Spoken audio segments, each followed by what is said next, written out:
स्वागत छ भाइ बहिनीहरुलाई नेपाल अनलाइन स्कुलमा। सो लास्ट टाइम भने हामीहरूले एटमसम्म पढेका थियौँ, एटमको बारेमा थोरै कुराहरू हेरेका थियौँ।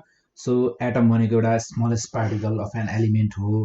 अनि त्यसपछि गएर एटम भनेको चाहिँ केमिकल रिएक्सन हुँदा पार्टिसिपेट गर्ने एउटा चिज हो भनेर भनेका थियौँ। केमिकल रिएक्सन हुँदा अलवेज एटमले नै पार्टिसिपेट गर्छ भनेर भनेका थियौँ। सो हामीहरूको त्यसमा अरू हामीहरूले पढेको भनेको अब एटम भनेको इन्डिपेन्डेन्टली एक्जिस्ट पनि गर्न सक्छ र नगर्न पनि सक्छ भनेर भनेका थियौँ। र हामीहरूको एटम्सहरू मिलेर चाहिँ एउटा मोलिक्युल बन्छ। दुईटा एटम्सहरू मिलेर एउटा मोलिक्युल बन्न सक्छ। तीनवटा मोलिक्युल, तीनवटा एटमहरू, दुईटा एटम मिलेर दुईटा molecule of hydrogen, 2 molecules of hydrogen बन्न सक्छन् भन्ने कुरा हामीले गरेका थियौँ।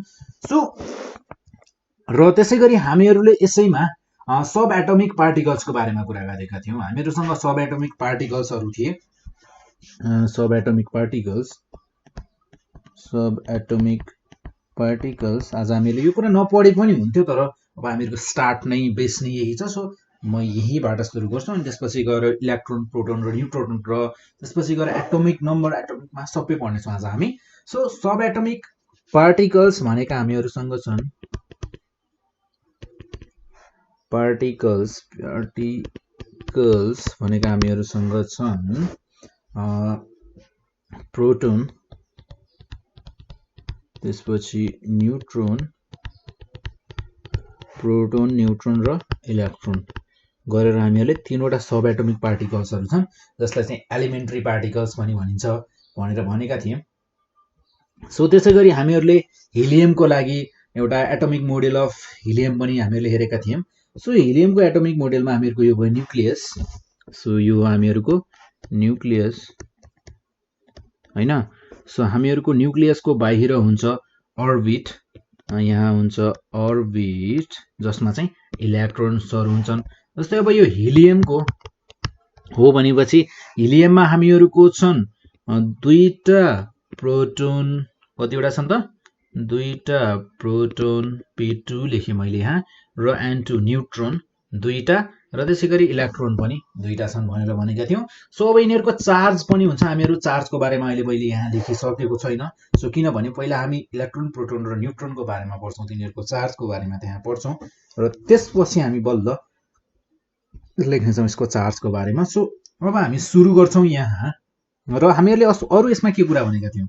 यसमा भनेका थियौँ हामीहरूको प्रोटोन र न्युट्रोन चाहिँ सेन्टर अफ दि एटममा हुन्छन्, एकदमै सेन्टरमा हुन्छन्, र इलेक्ट्रोन्सहरू चाहिँ हामीहरूको न्युक्लियसलाई चाहिँ न्युक्लियसको वरिपरि घुम्छन् भनेर भनेका थियौँ।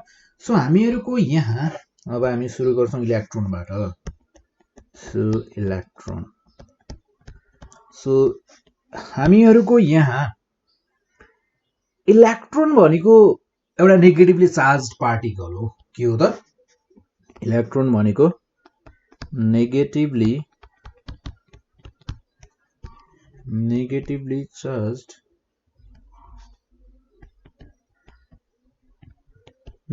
चार्ज पार्टिकल हो। सो अनि त्यसै गरी हामीहरूको एउटा इलेक्ट्रोनको मास कति हुन्छ होला? सो हामीहरूको मास अफ एन इलेक्ट्रोन हुन्छ हामीहरूको 1/1837 अफ अ हाइड्रोजन एटम। एउटा हाइड्रोजन एटमको मासलाई हामीहरूले 1837 ले डिभाइड गर्यौँ भने एउटा इलेक्ट्रोनको मास आउँछ। सो हामीहरूको mass of an electron is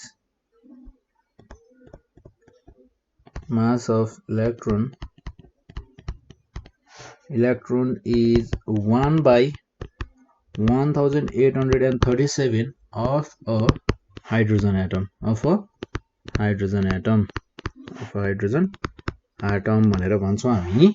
so electron भनेको हामीहरूको जहिले पनि न्युक्लियसको वरिपरि घुम्छ र यसको आफ्नै अर्बिट हुन्छ, हो कि हैन त?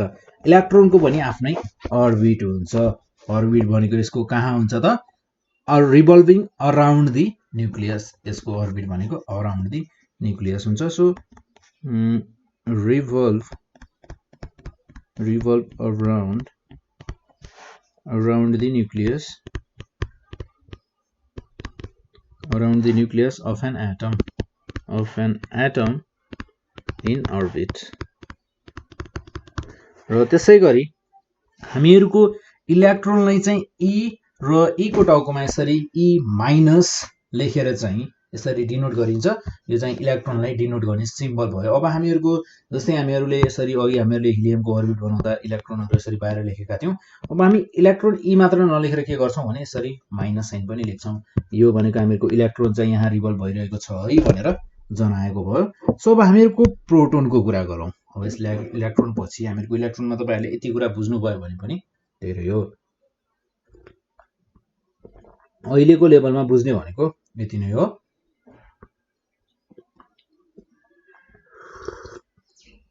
र हामीहरुको प्रोटोन भनेको चाहिँ पोजिटिभली चार्ज्ड पार्टिकल हो।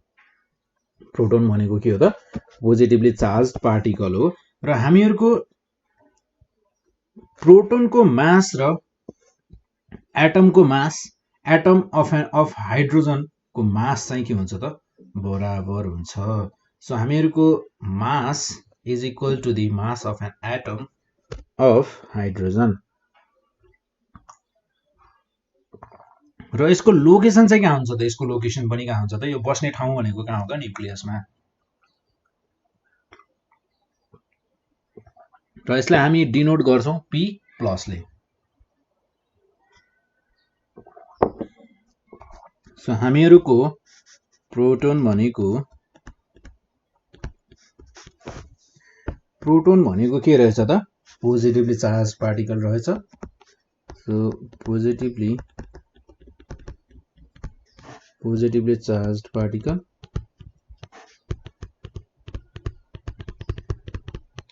प्रोटोन भनेको एउटा पोजिटिभली चार्ज्ड पार्टिकल हो। And mass is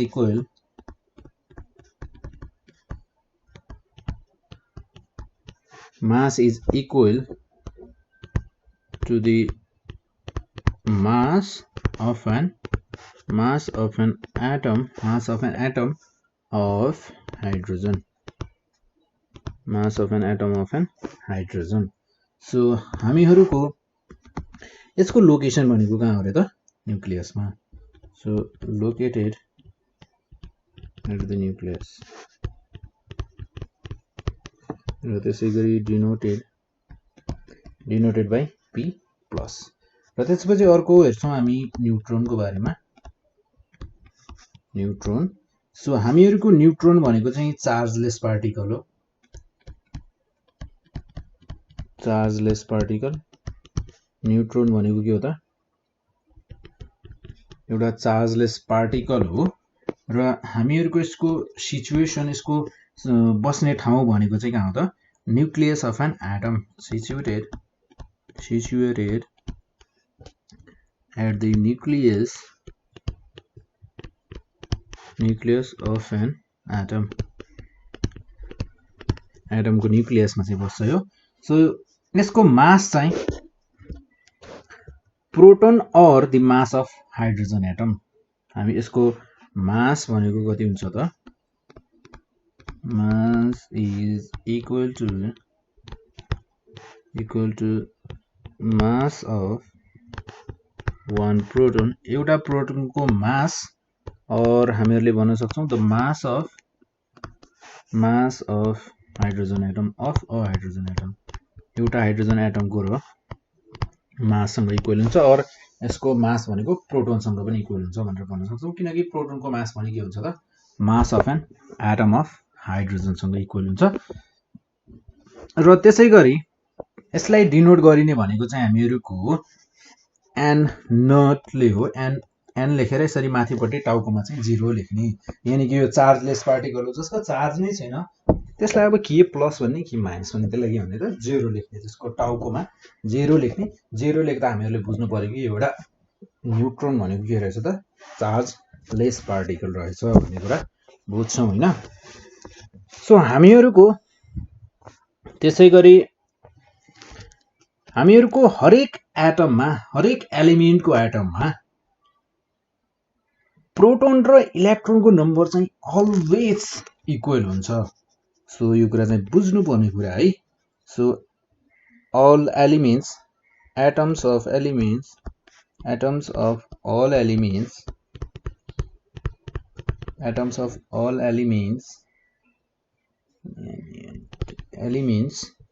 have equal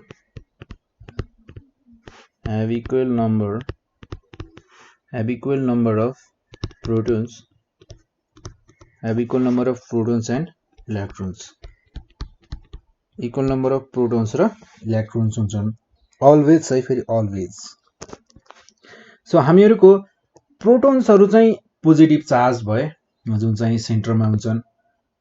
electrons र इलेक्ट्रोन्स भनेका चाहिँ हामीहरुका negative charge. Protons positive charge सेन्टरमा हुन्छन् र इलेक्ट्रोन्स नेगेटिभ चार्ज जो चाहिँ हामीहरुको न्यूक्लियसको वरिपरि डिफरेन्ट सेल्समा घुमिरहेका हुन्छन्.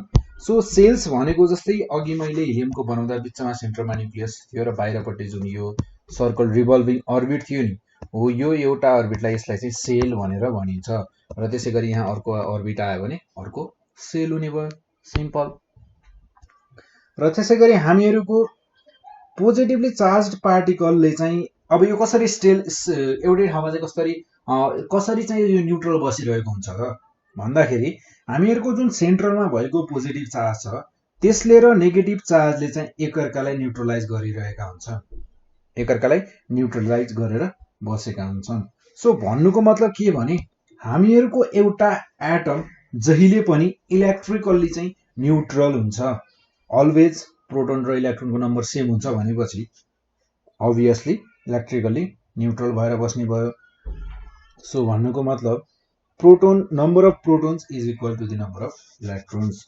So an atom is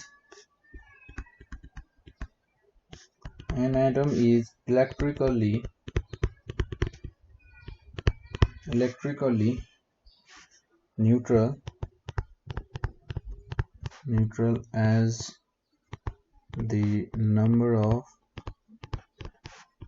as the number of protons is equal to the number of electrons. Okay नि त. सो त्यसैगरी यो थियो हामीहरुको न्यूट्रोन्सको बारेमा. न्यूट्रोन सँगसँगै हामीहरुले अरु कुराहरु पनि गर्यौं यसमा. सो हामीहरुको यहाँ एटमिक नम्बर भनेको के होला त? सो हामीहरुको एटमिक नम्बर भनेको पोजिटिभली चार्ज्ड पार्टिकल्सहरु चाहिँ एउटा न्यूक्लियसमा कति छन् हो त्यही भनेको नै हामीहरुको के हो त एटमिक नम्बर हो. अब कुनै पनि एटममा पोजिटिभली चार्ज मैले के भने पोजिटिभली चार्ज्ड पार्टिकल्स भनेको नै के हो त एटमिक नम्बर हो. सो एटमिक नम्बर भनेको के हो त the number of positively charged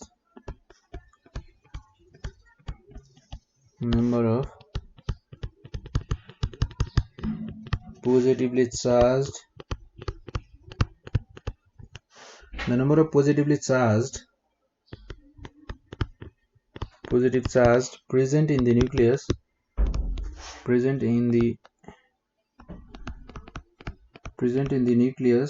of the atom. एउटा एटममा पोजिटिभ चार्ज चाहिँ कति छ नि त हो त्यो टोटल पोजिटिभ चार्ज भनेको नै हामीहरुको के हो त एटमिक नम्बर हो. Element is called its atomic number.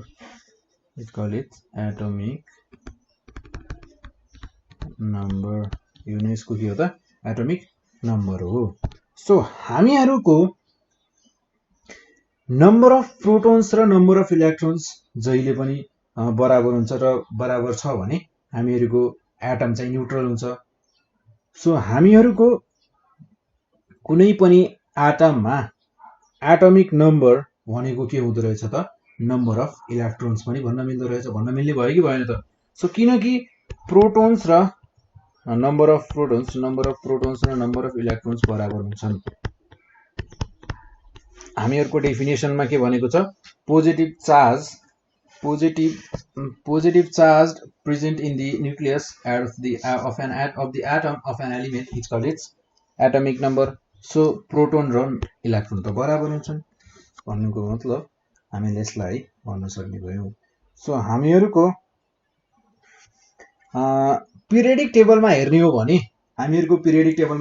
चाहिँ हामीहरुको एटमिक नम्बर भनेको नै तिनीहरुको एउटा सिरियल नम्बर तिनीहरुलाई मिलाएर राखिएको जुन सिरियल नम्बर छ नि, हाइड्रोजन फर्स्टमा छ, त्यसपछि हिलियम छ, हाइड्रोजन हिलियम लिथियम, त्यसपछि त beryllium, boron, carbon, nitrogen, oxygen, fluorine, जुन यो एउटा सिरियल बनाइएको छ नि हो, यो सिरियल वाइज नै तिनीहरुको के छ त एटमिक नम्बर छ। जस्तै 1 भनेको हाइड्रोजनको एटमिक नम्बर हो, 2 भनेको हिलियमको एटमिक नम्बर हो, 3 भनेको लिथियमको एटमिक नम्बर हो, 4 भनेको बेरिलियमको एटमिक नम्बर हो, बोरोनको एटमिक नम्बर भनेको 5 हो। र त्यसैगरी यिनीहरुको नाम जसरी लेखिएको छ नि हो, त्यो सिरियल वाइज नै हामीले याद गर्दाखेरि सिरियल वाइज नै याद गर्नुपर्छ र तिनीहरुको एटमिक नम्बर भनेको नै त्यही सिरियल नम्बर हो। र त्यसैगरी अब हामीहरुको नेक्स्टमा छ एटमिक नम्बर हामीले बुझिसक्यौं भने अब हामीहरुको नेक्स्टमा छ atomic mass. So atomic mass भनेको चाहिँ के हो? सो जस्तै एटमिक मास हैन, atomic mass. So atomic mass भनेको चाहिँ सो कुनै पनि एउटा इलेक्ट्रोनको मास अभियसली एकदमै सानो हुन्छ, एकदमै धेरै भन्दा धेरै सानो हुन्छ। सो इलेक्ट्रोनको मास यति धेरै सानो हुन्छ कि हामीहरुले त्यसलाई क्याल्कुलेट गर्नु नै, त्यसलाई कन्सिडर गर्नु नै, कुनै ठाउँमा हामीले क्याल्कुलेट गर्नु भनेको एकदमै धेरै माइनसमा लेख्नु पर्ने हुन्छ क्या। सो हामीहरुको एटमिक मासमा नि इलेक्ट्रोनको मासलाई चाहिँ इन्क्लुड गरिएको छैन। सो खासमा चाहिँ गर्नु चाहिँ पर्ने हो, तर एकदमै सानो भन्दा सानो भएको कारणले गर्दा नै त्यसलाई इन्क्लुड नगरिएको हो, त्यसलाई क्याल्कुलेट नगरिएको हो। सो हामीहरुको कुनै पनि न्यूक्लियसमा प्रोटोन्स र इलेक्ट्रोन्स सेन्टरमा हुन्छन्, न्यूक्लियसमा हुन्छन्। सो हामीहरुको प्रोटोन्सको मास र न्यूट्रोन्सको एटमिक मास नै हामीहरुको के हुन जान्छ त एटमिक वेट हुन जान्छ। सो एटमिक वेट भन्नु र एटमिक मास भन्नु सेम कुरा हो। सो हामीहरुको यहाँ sum of protons and neutrons is called atomic mass. So atomic mass भनेको के रहेछ त? the sum of protons and neutrons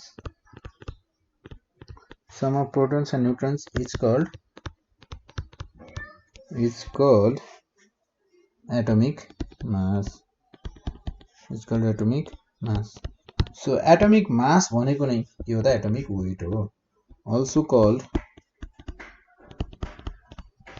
atomic weight. यसलाई के पनि भनिन्छ त? एटमिक वेट पनि भनिन्छ। सो हामीहरुको यहाँ कुनै पनि एउटा एटममा सरी त्यो भन्दा पहिले हामीहरुको अरेन्जमेन्ट भन्दा पनि पहिले हामी एटमिक मासलाई हामीहरुले यसरी लेखौं न, अलिकति अझै बुझ्न सजिलो हुन्छ हैन। Number of protons plus number of neutrons, ठीक छ। सो अब हामी हेर्छौं कुनै पनि इलेक्ट्रोन्सहरुलाई, एउटा एटममा इलेक्ट्रोन्सहरुलाई चाहिँ कसरी अरेन्ज गर्ने त भन्ने कुरा पनि हामी हेर्छौं आज। सो हामीहरुको यहाँ the arrangement of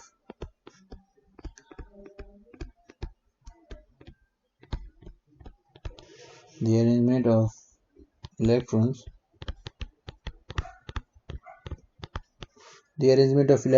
in an atom। कुनै पनि एटममा हामीहरुको इलेक्ट्रोन्सहरुको अरेन्जमेन्ट चाहिँ कसरी गरिएको हुन्छ त्यसको बारेमा हेर्छौं आज हामी। सो हामीहरुले यो भन्दा पहिले हेरिसकेका छौं, हामीले सिकिसकेका छौं के भने न्यूक्लियसमा, कुनै पनि एटमको न्यूक्लियसमा प्रोटोन्स र न्यूट्रोन्स हुन्छ भन्ने कुरा हामीले थाहा पाइसकेका छौं। सो हामीहरुको इलेक्ट्रोन्सहरु चाहिँ न्यूक्लियसको वरिपरि घुम्छन्, तिनीहरुको अर्बिटमा, आफ्नो सेलमा, अर्बिट भनेको सेल भनिन्छ, तिनीहरुले यहाँ टर्म युज गरेको भनेको सेल। सो आफ्नो सेलमा घुम्छन्।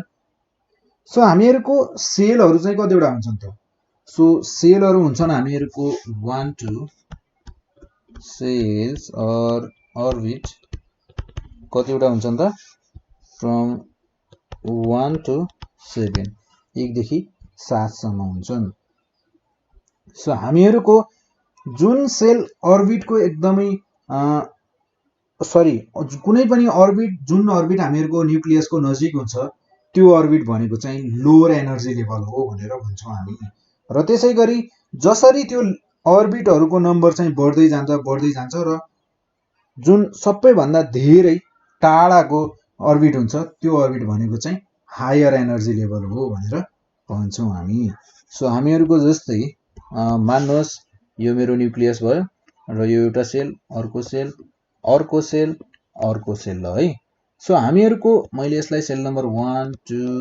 3 4 छ हैन सो सेल नम्बर 1 भनेको चाहिँ हामीहरुको के भयो त लोअर एनर्जी लेभल भयो लोअर एनर्जी लेभल र त्यसैगरी सेल नम्बर 4 भनेको हामीहरुको हायर एनर्जी लेभल ठीक छ सो हामीहरुको यसलाई लेख्दा चाहिँ कसरी लेख्छौं है हेरौं है so हामीहरुको the orbit near the nucleus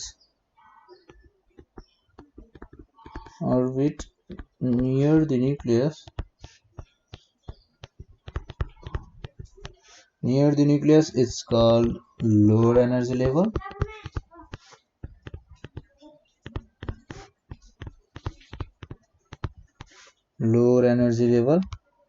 ठीक छ र त्यसैगरी that of distinct from nucleus is called higher energy level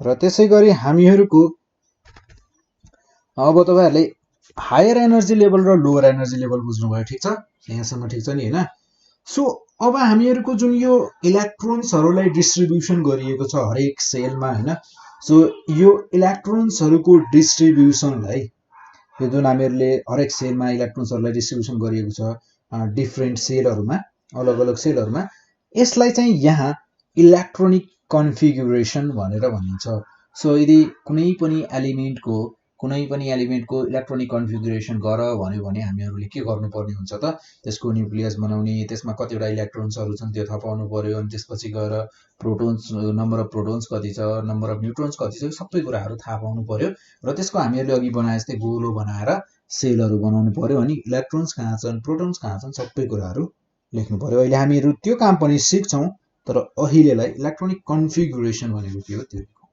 so the distribution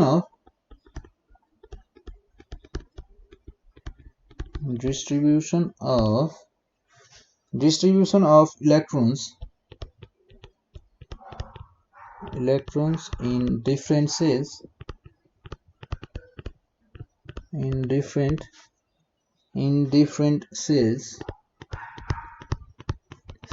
is known as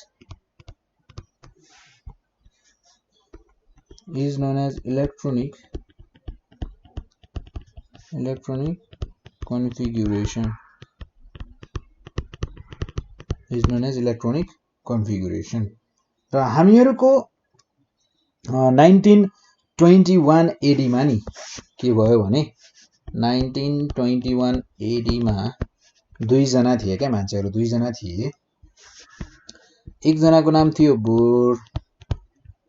bore लाग्यो भनेको हैन बोर चाहिँ नाम हो बोर र बुरी दुई जना थिए यिनीहरु दुई जनाले नि एउटा आइडिया निकाले एउटा यिनीहरुको दिमागमा आइडिया पपअप भयो यिनीहरुले के गरे भने इलेक्ट्रोन्सहरुलाई चाहिँ डिफरेन्ट सेल्समा कसरी डिभाइड गर्ने भनेर एउटा आइडिया निकाले यिनीहरुले एउटा स्टेप्सहरु निकाले त्यसको लागि यिनीहरुले के गरे त इलेक्ट्रोन्सहरुलाई डिफरेन्ट सेल्समा कसरी डिस्ट्रिब्युसन गर्ने त भन्ने कुरा यिनीहरुले त्यसको लागि एउटा आइडिया निकाले सो हामीहरुको यहाँ तिनीहरुले आइडिया निकाल्दा तिनीहरूको स्टेप्सहरु के थियो हामी त्यसको बारेमा लेख्छौं, त्यसको बारेमा सिक्छौं, हामी पनि सिक्छौं, हो कि नि त? के भनेका थिए त्यसको बारेमा पनि हामी पनि सिक्छौं। उनीहरूले के भने कुनै पनि अर्बिटमा कुनै पनि हामीहरूको जुन इलेक्ट्रोनिक कन्फिगुरेसन छ हो त्यो कन्फिगुरेसनमा चाहिँ total number of maximum number of electrons चाहिँ कतिवटा छन् भनेर हामीले इजिली क्याल्कुलेट गर्न सक्छौं भनेर भने र उनीहरूले फर्मुला दिए 2n² भनेर दिए। सो हामीहरूको जस्तै कुनै पनि सेलमा कुनै पनि अर्बिटमा म्याक्सिमम नम्बर अफ इलेक्ट्रोन्स कतिवटा हुन सक्छन् भनेर उनीहरूले आइडिया दिए। सो उनीहरूको आइडिया चाहिँ के थियो त्यो चाहिँ हेरौँ है। सो हामीहरूको यहाँ उनीहरूले दिएको आइडिया भनेको maximum number of electrons, the maximum number of electrons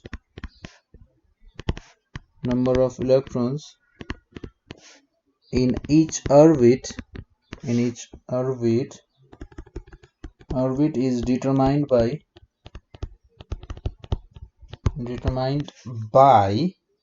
the 2n² rule।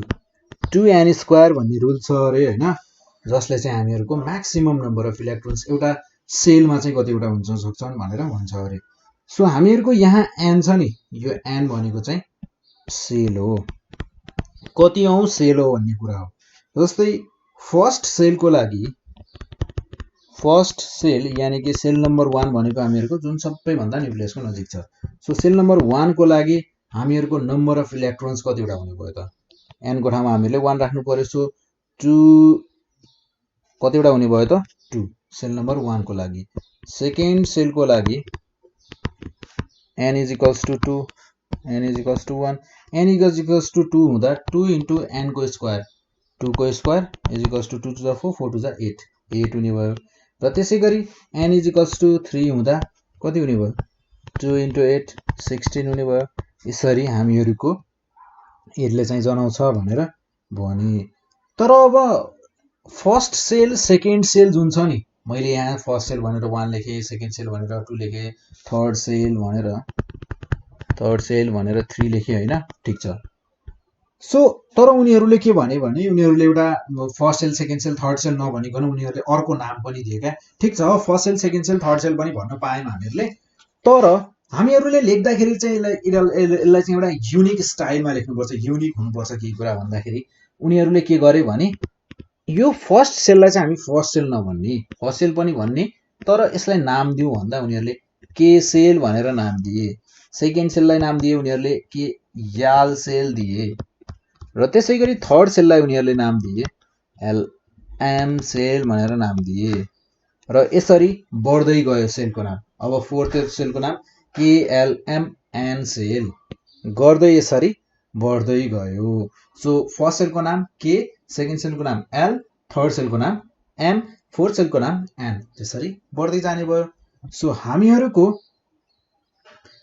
यो रुल चाहिँ फेरि हामीहरूको फोर्थ सेल सम्मको लागि मात्र काम लाग्छ। अर्को कन्डिसन के आयो त?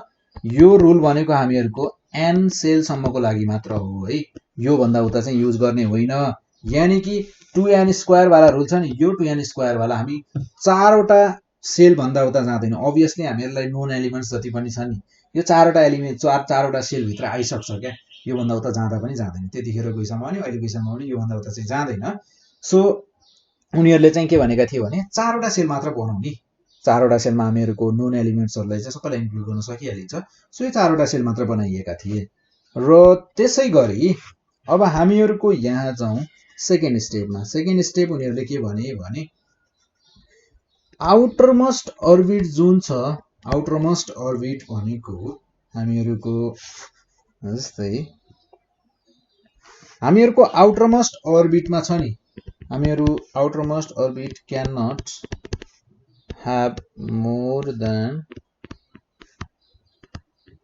Then 8 electrons. आउटरमोस्ट अर्बिटमा चाहिँ हामीहरूको 8 वटा इलेक्ट्रोन भन्दा बढी चाहिँ हुन पाउँदैन है भनेर भने। सो उनीहरूको रुल अनुसार चाहिँ आउटरमोस्ट अर्बिटमा चाहिँ के त 8 वटा इलेक्ट्रोन भन्दा बढी चाहिँ हुन नपाउने भनेर भने।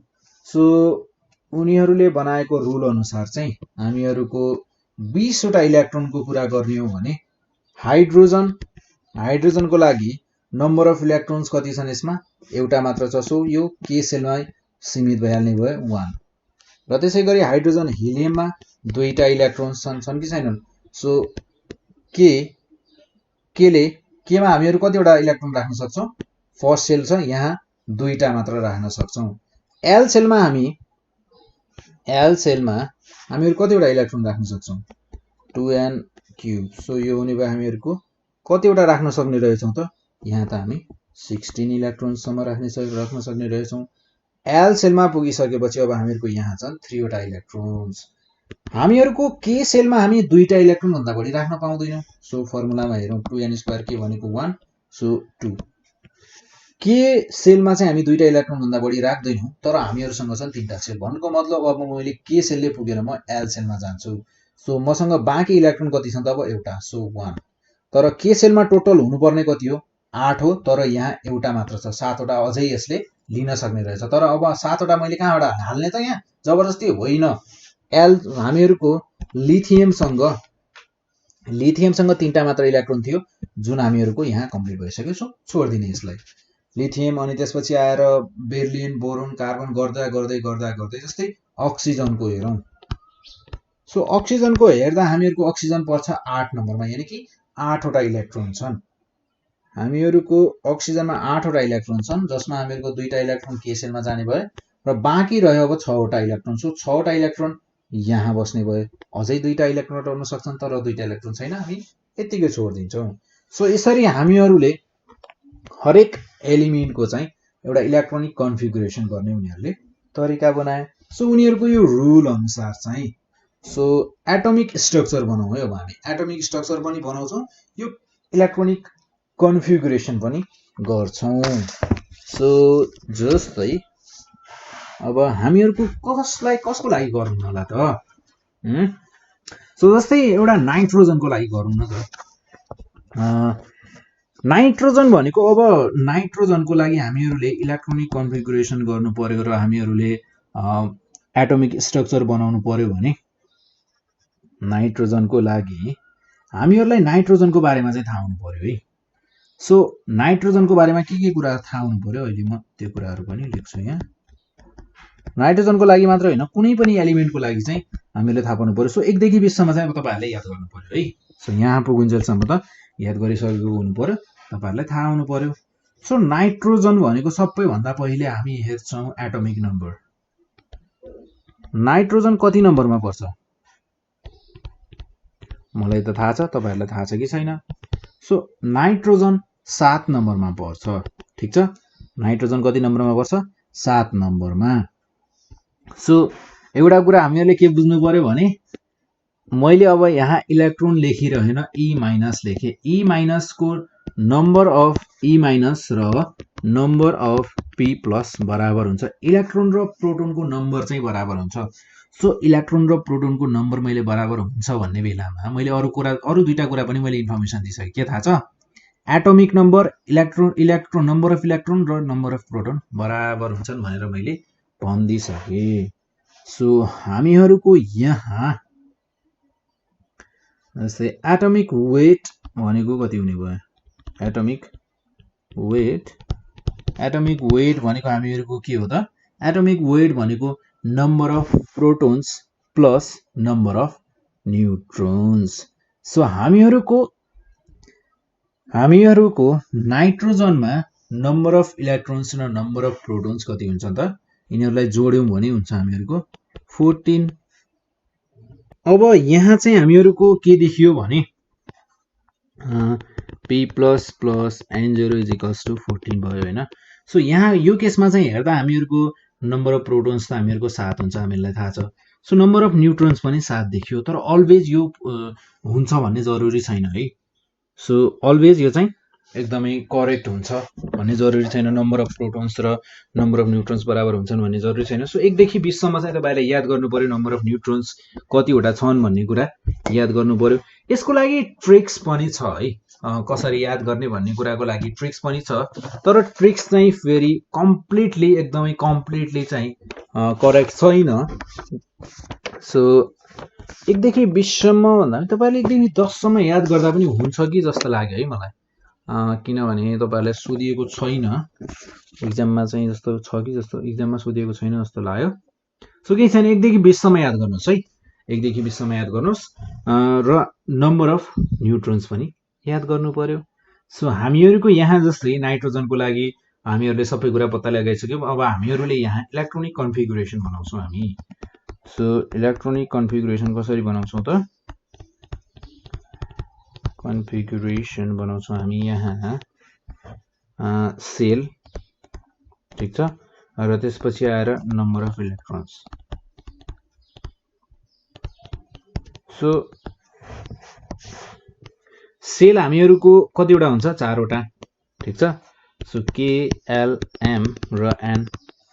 अब हामीहरुको यहाँ टोटल नम्बर अफ प्रोटोन्स कतिवटा छन्? 7 वटा छन्। सरी, एटोमिक नम्बर 7 वटा छन्। एटोमिक नम्बर भन्नु र electron number of electrons number of protons भन्नु एउटै हो। सो केही छैन, 7 छन्। 7 भनेपछि केमा हामीहरुसँग के सेलमा चाहिँ हामीहरुको कतिवटा इलेक्ट्रोन्स अटाउँछन्? यहाँ अटाउँछन् हामीहरुको 2टा इलेक्ट्रोन्स, र एल सेलमा कतिवटा इलेक्ट्रोन्स अटाउँछन्? यहाँ अटाउँछन् हामीहरुको 8 वटा। तर हामीहरुसँग अब बाँकी रहेका कतिवटा छन् त? 7 वटा टोटल थिए, जसमा हामीहरुको 2टा यहाँ के सेलमा गइसक्यो भने बाँकी 5 वटा छन्।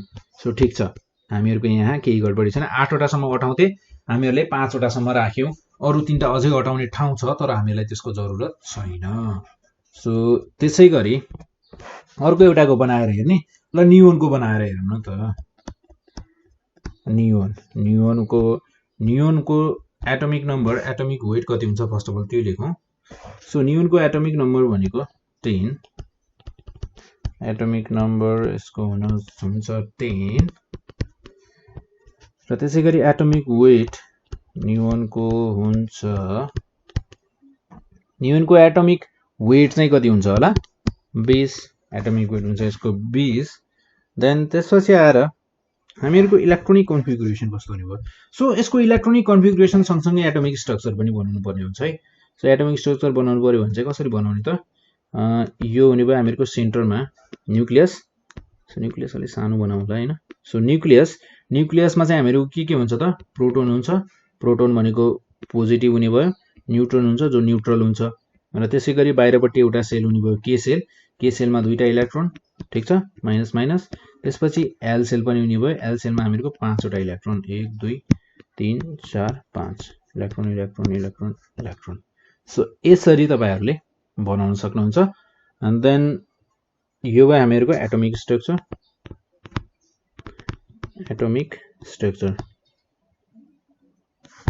ठीक छ। सो हामीहरुको यहाँ इलेक्ट्रोनिक कन्फिगुरेसन कस्तो हुने भयो त यसको? सो यसको इलेक्ट्रोनिक कन्फिगुरेसन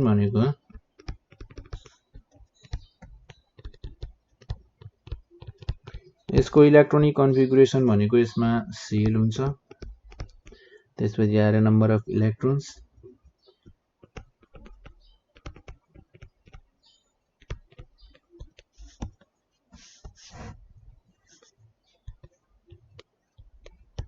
सो हामीहरुको के L am an.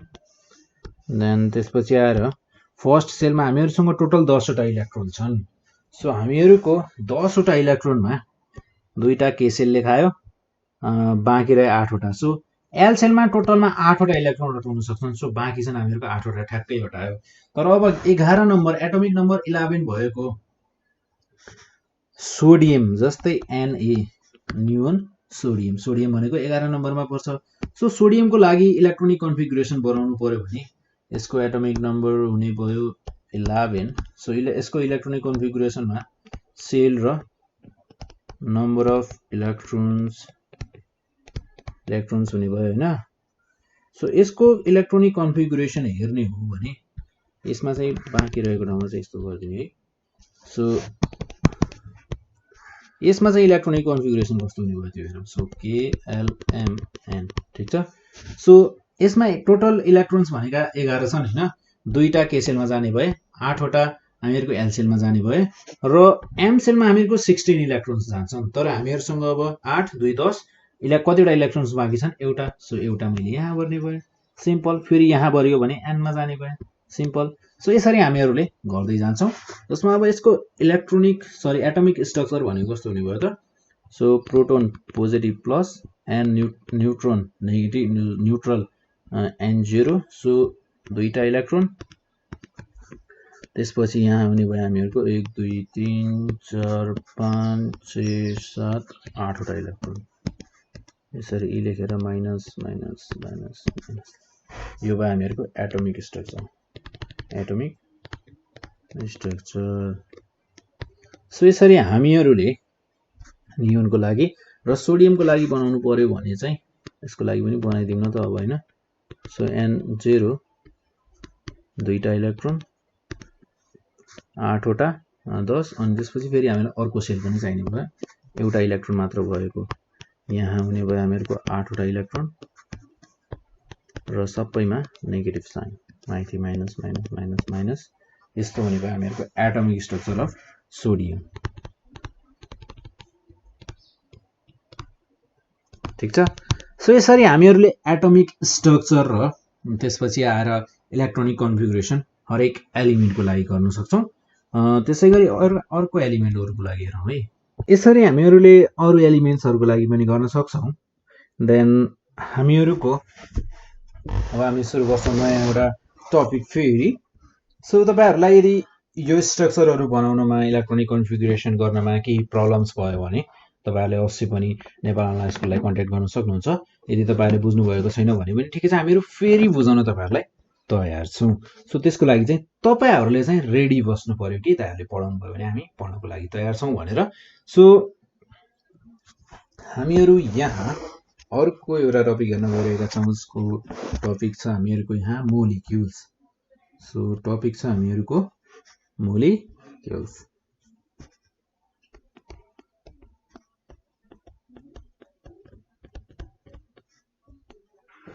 So molecules भनेको के हो फर्स्ट अफ अल त्यो हेरौं सो हामीहरुको मोलिक्युल्स भनेको चाहिँ smallest particle of matter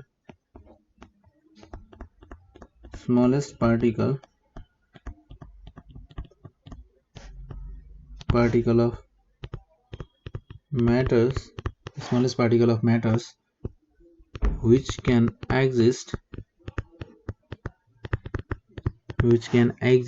independently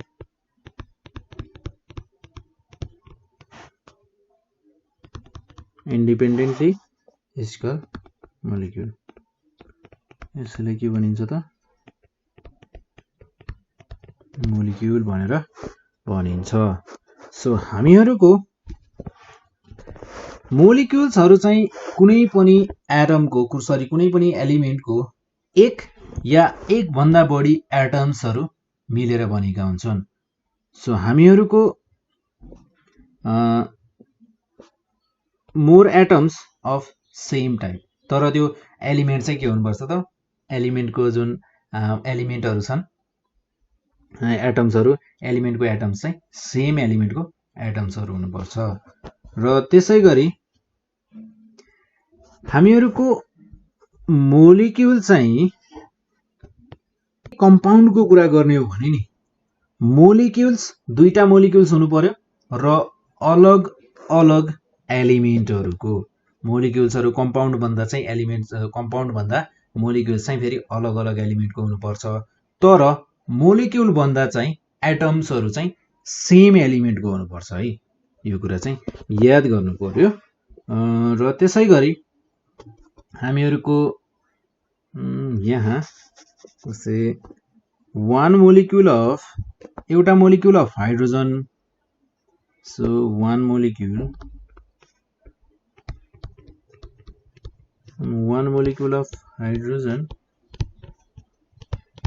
one molecule of hydrogen is formed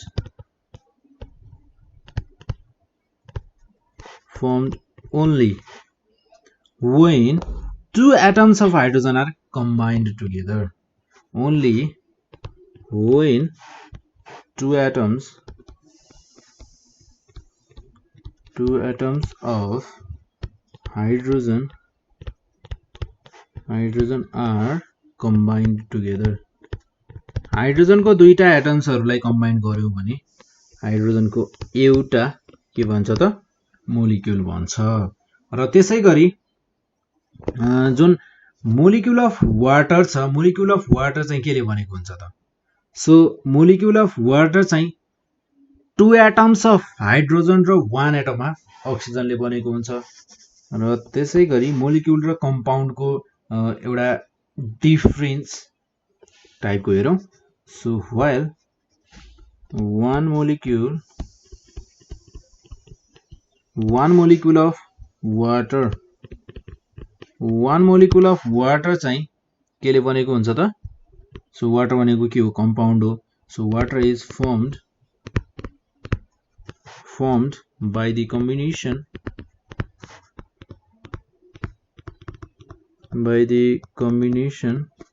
combination of two atoms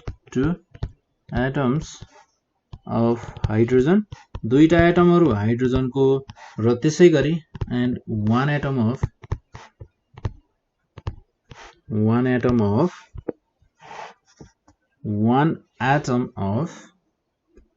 oxygen एउटा एटम चाहिँ अक्सिजनको बनेको हुन्छ र हामीहरुको यहाँ प्रोपर्टिज अफ वाटर र त्यसैगरी हामीहरुको वाटरको प्रोपर्टी र हाइड्रोजनको र अक्सिजनको प्रोपर्टीलाई हेर्ने हो भने एकदमै डिफरेन्ट छ किनकि अब वाटर यो दुईटाको कम्बिनेसनले बनेको यी दुईटै एटम भनेका अलग-अलग एलिमेन्टका एटमहरु हुन् सो हामीहरुको यहाँ हेर्दा है हामीहरुको फेरि यहाँ जुन हामीहरुको मोलिक्युल बनेको छ हाइड्रोजन मोलिक्युल यो हाइड्रोजन मोलिक्युल बनेको मोलिक्युल चाहिँ फेरि प्रोपर्टीहरु चाहिँ मिल्छ नि फेरि यसमा पनि नमिलेको किनकि एउटा हाइड्रोजनको एउटा अक्सिजनको छ र अर्को भन्छ हामीहरुको वाटर सो यिनीहरु टोटली डिफरेन्ट हुन्छन् एन्ड देन हामीहरुको प्रोपर्टीज अफ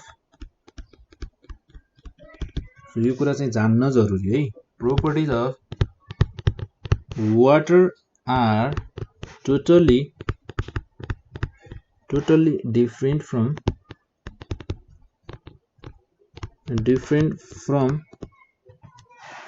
its constituents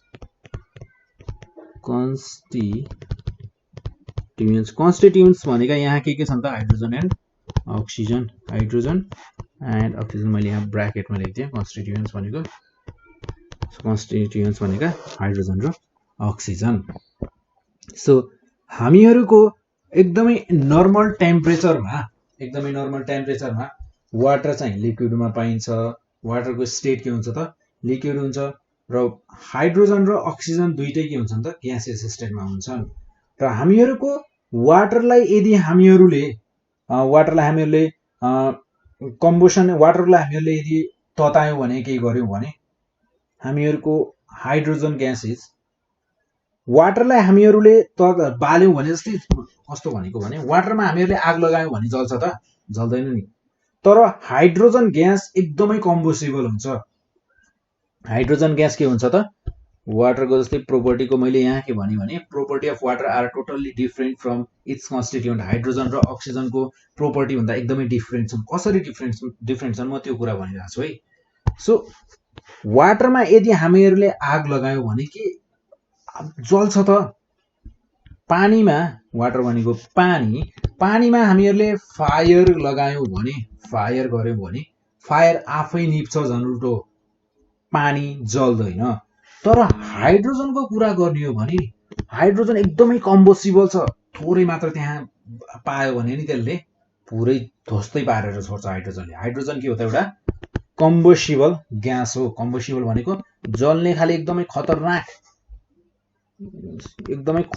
हो है खतरनाक ग्यास हो यो कम्बुसेबल ग्यास हो र त्यसैगरी अक्सिजनको कुरा गर्ने हो भने अक्सिजन कम्बुसेबल त होइन तर त्यो जल्नमा चाहिँ सहयोग हुन्छ अक्सिजन बिना चाहिँ फेरि अक्सिजन छैन टोटल्ली अक्सिजन छैन भने हाइड्रोजन जल्दैन तर अक्सिजनको सपोर्ट पायो भने चाहिँ एकदमै कम्बुसेबल अक्सिजनले चाहिँ आफू चाहिँ जल्दैन तर जल्नको लागि सपोर्ट चाहिँ गर्छ फेरि सो अक्सिजन के हो त सपोर्टर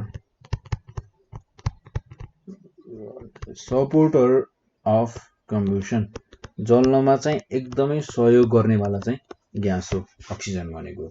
सो हामीहरूको अहिलेसम्म चाहिँ हामीहरूले अब एटमको बारेमा, मोलिक्युलको बारेमा, कम्पाउन्डको बारेमा पढ्यौँ, एलिमेन्ट्सहरूको बारेमा पढ्यौँ। सो यति कुराहरू चाहिँ यो चाहिँ बेसिक कुराहरू हो। तपाईँहरूको पछिको लागि बेसिक कुरा भनेको है मैले। फेरि अब तपाईँ 8मा जानुहुन्छ, 9मा जानुहुन्छ, 10मा जानुहुन्छ, तपाईँहरूको पछिको लागि चाहिँ एकदमै बेसिक कुरा हो। सो अहिले तपाईँहरूले यदि राम्रोसँग बुझेर जानुभयो भने पछि एकदमै सजिलो हुन्छ, अभियसली सजिलो हुन्छ, हो कि होइन त? सो त्यो कारणले गर्दा यदि तपाईँहरूलाई केही क्वेसन छ, केही कुरा पनि सानसानो कुरा पनि बुझिएको छैन, त्यही मैले यहाँनिर चाहिँ थोरै चाँडो बोल्नुभयो, बुझिएन, यहाँनिर चाहिँ तपाईँहरूले भनेकै बुझिएन, यहाँनिर चाहिँ तपाईँहरूले गलतै भन्नुभयो, के लाग्छ तपाईँहरूलाई? गलतै भन्ने जस्तो लाग्छ भने पनि ठिकै छ, गलत पनि हुनसक्छ, कोही मान्छे पनि पर्फेक्ट हुँदैन।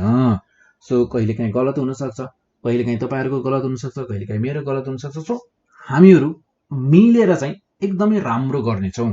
सो तपाईँहरूलाई यदि बुझ्नु भएन भने अभियसली नेपाल अनलाइन स्कुललाई तपाईँहरूले सम्झिनुहुन्छ भने हामीहरूलाई पुरै आशा भरोसा छ।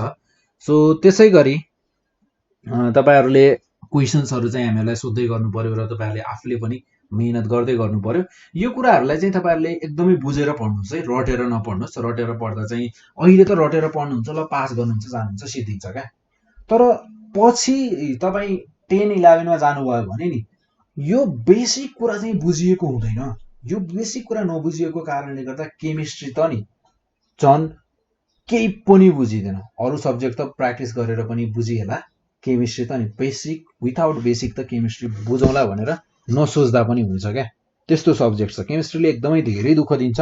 नभए तपाईँहरूले, यदि तपाईँलाई मेरो विश्वास लाग्दैन भने पनि तपाईँहरूले आफ्नो दाइ दिदीहरूलाई सोध्न सक्नुहुन्छ, केमिस्ट्री कतिको गाह्रो लाग्छ दाइ भनेर। सबैले के भन्छन् त, गाह्रो छ, एकदमै गाह्रो छ भन्छन्। बेसिक नबुझ्यो भने धेरै गाह्रो हुन्छ, बेसिक बुझेर गएको मान्छेलाई पनि थोरै गाह्रो भइरहेको हुन्छ। र तपाईँहरूले पनि एकदमै बेसिक बुझेर जानु पर्यो। र केही क्वेसन्सहरू छन् भने टक्क सोधिहाल्ने, यहाँ पनि डर मान्ने होइन।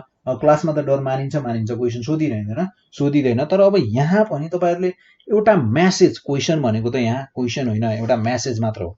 तपाईँहरूलाई एउटा म्यासेज हामीहरू कहाँ पठाउन पनि लाज लाग्छ, डर लाग्छ भने कहाँबाट तपाईँहरूले सहयोग लिनुहुन्छ?